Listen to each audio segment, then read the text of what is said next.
بسم اللہ الرحمن الرحیم۔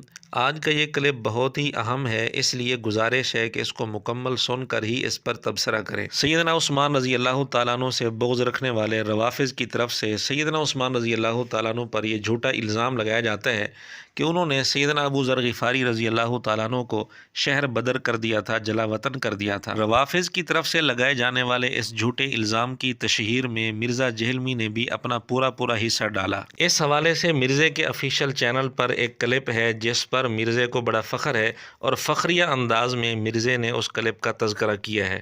والموعظۃ الحسنہ، موعظہ حسنہ بھی کیے ہیں جناب۔ جائیں ابو ذر غفاری کا کلپ لگائیں، 10 دفعہ لگائیں، 10 دفعہ آنسو نہ نکلیں تو آپ آگے گلہ کیجئے گا۔ وہ تو کسی وقت جہاں میں ریکارڈ ہو گیا ہے، دوبارہ تو میں ریکارڈ ہی نہیں کروا سکتا۔ وہ شعبان کی آخری دن تھا اور رمضان کی پہلی رات داخل ہو چکی ہوئی تھی۔ وہ کوئی قبولیت کی گھڑی تھی، کسی وقت وہ نکل گئے الفاظ، کوئی پری پلان نہیں تھا، شروع ہوا کرتے کرتے کرتے ہو گیا۔ پھر ہدایہ پورٹل والے نے جو ویلیو ایڈیشن اس میں کی ہے سرکار، وہ تو جتنی بار لگائیں ایمان تازہ ہو جاتا ہے۔ مرزا اپنے جس کلپ کی اتنی تعریف کر رہا ہے، جب اس کی حقیقت آپ کے سامنے آئے گی تو آپ حیران ہوں گے۔ مرزا کہہ رہا ہے 10 دفعہ سنو تو 10 دفعہ ہی آنسو نکلیں گے۔ اس کی وجہ یہ ہے کہ مرزا نے کہانی اس انداز سے گھڑی ہے اور روافظ کے پروپیگنڈے کو اس انداز سے مشہور کیا ہے کہ جو انجان آدمی ہوگا، ناواقف آدمی ہوگا، وہ مرزا کی کہانی سن کر اس کی آنکھوں سے شاید آنسو نکل ہی آئیں گے۔ مرزا تو کہہ رہا ہے کہ وہ کلپ سن کر ایمان تازہ ہو جاتا ہے، لیکن جب آپ کے سامنے حقیقت آئے گی تو فیصلہ آپ خود کر لینا کہ ایمان تازہ ہوتا ہے یا برباد ہوتا ہے۔ اور مرزا نے کہا کہ ہدایہ پورٹل والے نے اس میں بڑی ویلیو ایڈیشن کی، ہم بڑے حیران ہو گئے۔ ہم نے سوچا شاید اس نے کچھ حوالے دیے ہوں گے، لیکن بڑا افسوس ہوا کہ جب ہم نے اس چینل پر اس کلپ کو دیکھا تو اس میں بجائے اس کے کہ کتابوں کے کوئی مستند حوالے ہوتے، نہیں، اس نے ویلیو ایڈیشن یہ کی ہوئی تھی کہ مرزا کی باتوں کے ساتھ اس نے میوزک کا اضافہ کیا ہوا تھا۔ یہ ہے اس کی ویلیو ایڈیشن۔ مرزا فخریہ انداز میں کہہ رہا ہے کہ رمضان کی رات داخل ہو چکی تھی، قبولیت کی گھڑی تھی، وغیرہ وغیرہ، لیکن ہمیں بڑا افسوس ہوا کہ رمضان کی اس مبارک رات میں بھی مرزا کو کچھ حیا نہیں آئی کہ مرزا نے روافظ کے لگائے ہوئے جھوٹے الزام کی تشہیر شروع کر دی۔ اب آپ مرزا کی بات سنیں، پھر انشاءاللہ ہم اس پر تبصرہ کریں گے۔ ابو ذر غفاری کا جھگڑا یہ تھا کہ تم تو نبی کے اصحاب ہو، تم لوگوں کو یہ زیب ہی نہیں دیتا کہ تم لوگ اس طرح کے محلات میں رہو اور اس طرح مال جوڑو۔ تو اب چونکہ سینئر صحابی تھے، ان کو ہاتھ ڈالنا بھی آسان نہیں تھا۔ پھر نبی علیہ السلام نے فرمایا ہو کہ اس سے زیادہ سچا انسان ہی کوئی نہیں۔ تو حضرت معاویہ نے خط لکھا حضرت عثمان کو کہ جی اس بندے سے میری جان چھڑائیں نا، اس کو آپ واپس بلائیں۔ تو حضرت معاویہ نے جب خط لکھا تو حضرت عثمان نے ان کو کہا تم مدینہ شریف واپس آ جاؤ۔ مدینہ شریف جب یہ واپس آئے تو صحیح بخاری میں آتا ہے کہ لوگوں کا جھمگٹا لگ گیا ابو ذر غفاری کے گرد۔ لوگوں کو پتا تھا یہ تو بڑا زہد والا بندہ ہے۔ صحیح بخاری کا نام استعمال کر کے مرزا سادہ لوگوں کو رافضیوں کی جھولی میں کس طرح ڈالتا ہے، اس کی ایک جھلک آپ کے سامنے آ جائے گی۔ یہاں بھی مرزا نے صحیح بخاری کا نام لیا، صحیح بخاری کا نام لے کر آگے کیا باتیں کی۔ اب لوگوں کا ہجوم ان کے گرد لگ گیا اور پھر حضرت عثمان نے ان کو خلیفہ وقت بلایا اور کہا کہ یار تو خود ہی مدینہ شریف چھوڑ کے یہاں سے چلا جا، تیری وجہ سے فتنہ کھڑا ہو رہا ہے، تیری وجہ سے فتنہ کھڑا ہو رہا ہے، تیری وجہ سے فتنہ کھڑا ہو رہا ہے۔ مرزا نے کہا کہ سیدنا ابو ذر رضی اللہ تعالیٰ عنہ کے گرد لوگوں کا ہجوم لگ گیا تو سیدنا عثمان رضی اللہ تعالیٰ عنہ نے ان کو بلایا اور بلا کر کہا کہ آپ کسی اور جگہ چلے جاؤ، تیری وجہ سے فتنہ کھڑا ہو رہا ہے، نعوذ باللہ نعوذ باللہ۔ اب بخاری کا نام لے کر رافضیت پھیلائی جا رہی ہے۔ اب ہم دیکھتے ہیں صحیح بخاری میں کیا ہے۔ صحیح بخاری حدیث نمبر 1406 آپ کے سامنے ہے، جس میں سیدنا ابو ذر رضی اللہ تعالیٰ عنہ کہتے ہیں عثمان رضی اللہ تعالیٰ عنہ نے مجھے خط لکھا کہ میں مدینہ چلا ہوں، چنانچہ میں چلا آیا۔ جب مدینہ پہنچا تو لوگوں کا میرے یہاں اس طرح ہجوم ہونے لگا جیسے انہوں نے مجھے پہلے دیکھا ہی نہ ہو۔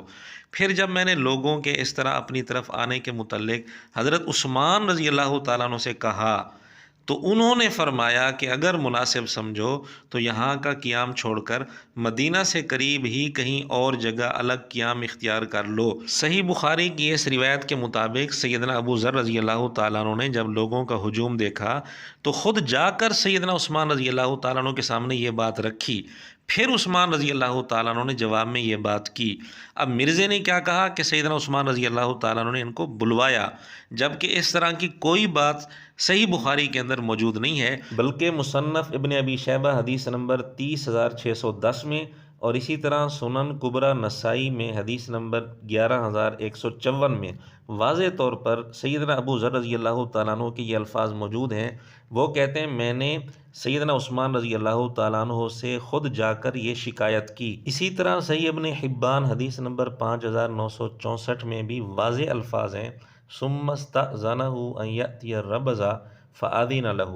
سیدنا ابو ذر رضی اللہ تعالیٰ عنہ نے سیدنا عثمان رضی اللہ تعالیٰ عنہ سے اجازت لی کہ مجھے آپ ربضہ جانے دیں، تو سیدنا عثمان رضی اللہ تعالیٰ عنہ نے اجازت دے دی۔ یہ چند ایک حوالے بطور نمونہ کے آپ کے سامنے پیش کیے گئے ہیں، اور بھی حوالے پیش کیے جا سکتے ہیں جن سے یہ بات بالکل واضح طور پر ثابت ہوتی ہے کہ سیدنا ابو ذر رضی اللہ تعالیٰ عنہ سیدنا عثمان رضی اللہ تعالیٰ عنہ کے پاس خود گئے تھے اور جا کر شکایت کی اور ربضہ جانے کی اجازت چاہی، تو سیدنا عثمان رضی اللہ تعالیٰ عنہ نے اجازت دے دی۔ یہ تو ہے کتب حدیث کی بات، یہ ہے کتابوں کا دین۔ مرزے کا دین کیا ہے، مرزے نے اس واقعہ کو کیا رنگ دیا، وہ آپ خود سن لیں۔ اب لوگوں کا ہجوم ان کے گرد لگ گیا، اور پھر حضرت عثمان نے ان کو خلیفہ وقت بلایا اور کہا کہ یار تو خود ہی مدینہ شریف چھوڑ کے یہاں سے چلا جا، تیری وجہ سے فتنہ کھڑا ہو رہا ہے۔ لا حول ولا قوت الا باللہ۔ ناظرین آپ خود فیصلہ کریں مرزا کتنی کذب بیانی سے کام لے رہا ہے۔ تو ایک زبدہ نامی کا ایک گاؤں تھا مدینہ شریف کے پاس، شہر سے ہٹ کے، تو وہ پھر وہاں پہ ہجرت کر گئے۔ گاؤں کا نام زبدہ نہیں تھا بلکہ گاؤں کا نام تھا ربذہ۔ آپ دیکھیں ریونج کیسا تھا، لوگ کتنے ڈرے ہوئے تھے کہ ابو ذر اپنی بوڑھا شخص 80-90 سال کا بابا اپنی ایک بڑھیا بیوی کو لے کے اس عمر میں شہر بدر ہو رہا ہے اکیلا۔ آج نہیں آپ سوچ سکتے کسی جگہ آپ اکیلے جا کے پڑاؤ کریں، کسی بیابان کے اندر، ریگستان کے اندر۔ اس زمانے میں آپ سوچ رہے، آج کل بھی آپ مدینہ شریف کے گرد چلے جائیں تو آپ وہاں نہیں ایک رات بھی نہیں گزار سکتے۔ پہلی بات یہ ہے کہ مرزے نے کہا کہ لوگ جی اس وقت ڈرے ہوئے تھے، یہ لفظ بول کر دبے لفظوں میں مرزا سیدنا عثمان رضی اللہ تعالیٰ عنہ پر اعتراض کر رہا ہے، نعوذ باللہ ان کو ظالم بنا کر پیش کر رہا ہے۔ دوسری بات مرزے نے لفظ بولا کہ ان کو شہر بدر کیا گیا، کتنا بڑا جھوٹ ہے مرزے کا، اور سیدنا عثمان رضی اللہ تعالیٰ عنہ پر کتنا بڑا بہتان ہے کہ نعوذ باللہ انہوں نے سیدنا ابو ذر رضی اللہ تعالیٰ عنہ کو شہر بدر کر دیا تھا، جبکہ ہم کتب حدیث سے یہ بات واضح کر چکے ہیں کہ سیدنا ابو ذر رضی اللہ تعالیٰ عنہ نے خود اجازت مانگی تھی کہ مجھے ربذہ جانے دیں، سیدنا عثمان رضی اللہ تعالیٰ عنہ نے اجازت دے دی۔ ایسی بات بالکل نہیں ہے کہ انہوں نے نعوذ باللہ زبردستی شہر بدر کیا تھا ان کو۔ اور تیسری بات یہ ہے کہ مرزے نے یہ بھی جھوٹ بولا کہ وہ جی اکیلے گئے تھے، آج بھی کوئی مدینے سے باہر جا کر اکیلا نہیں رہ سکتا، بہت مشکل ہو جاتا ہے، حالانکہ خود یہ بتا چکے ہیں کہ ربذہ گاؤں تھا، اس گاؤں کی طرف گئے تھے۔ گاؤں میں اکیلا بندہ تو نہیں ہوتا، گاؤں میں اور بھی 7 لوگ ہوتے ہیں۔ اور پھر یہ جگہ سیدنا ابو ذر رضی اللہ تعالیٰ عنہ کے لیے غیر معروف نہیں تھی، بلکہ نبی پاک صلی اللہ علیہ وآلہ وسلم کے زمانے میں بھی خود حضور علیہ الصلوۃ والسلام کے حکم سے سیدنا ابو ذر رضی اللہ تعالیٰ عنہ اس جگہ کچھ عرصے کے لیے ٹھہر چکے تھے، جیسا کہ صحیح ابن حبان کے اندر اور اسی طرح دیگر کتب حدیث کے اندر یہ بات واضح طور پر موجود ہے۔ لیکن مرزا اپنی طرف سے اس کے اندر غلط رنگ بھر کر اس کو کتنا دردناک افسانے کی شکل میں پیش کر رہا ہے، بلکہ صحیح ابن حبان حدیث نمبر 5964 میں یہ بات موجود ہے کہ جب انہوں نے سیدنا عثمان رضی اللہ تعالیٰ عنہ سے ربضہ جانے کی اجازت مانگی اور انہوں نے اجازت دے دی، وہ ربضہ میں آئے تو ایک غلام لوگوں کی امامت کرا رہا تھا۔